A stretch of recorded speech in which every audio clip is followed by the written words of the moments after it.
until one day I woke up. But that's another story.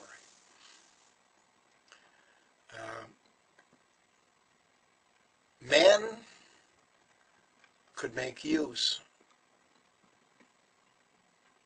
if they were priests, dressed like women, of gay men.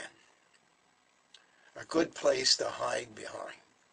A good place to shove out in front and make them appear as if they are the majority. Not an accident today. We're seeing a lot of exposure of gay men in the community of priests, any religion around the world.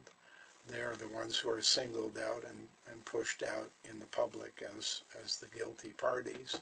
Nobody ever says anything about the ones in the background who are basically the ones who are at war with the women. In any event, genetically speaking, a natural thing can be enhanced.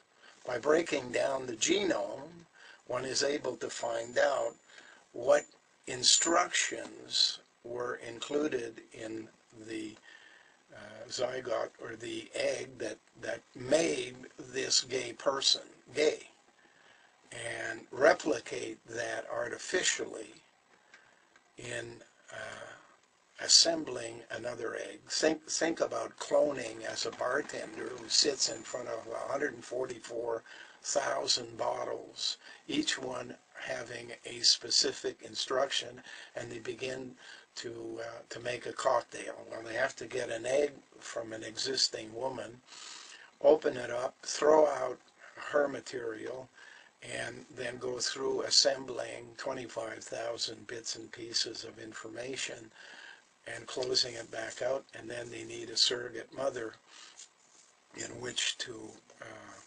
implant this egg so it can be carried to term, and a nunnery in the beginning would be a great place to have that happen. God wants it that way, and everybody knows that what God wants, God gets.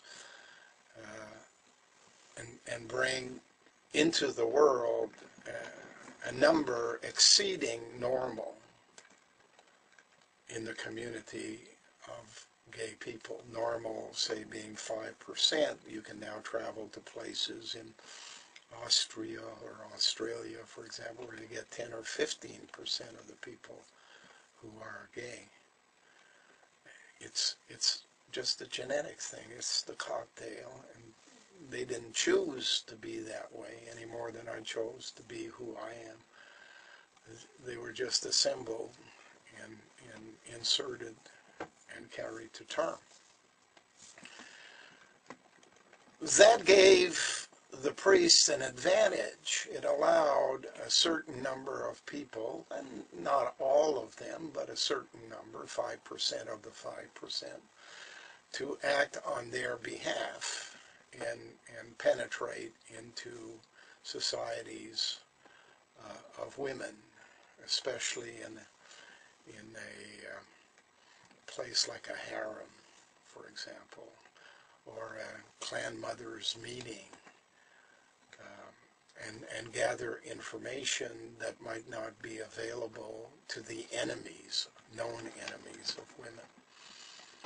Another approach at a later date would be to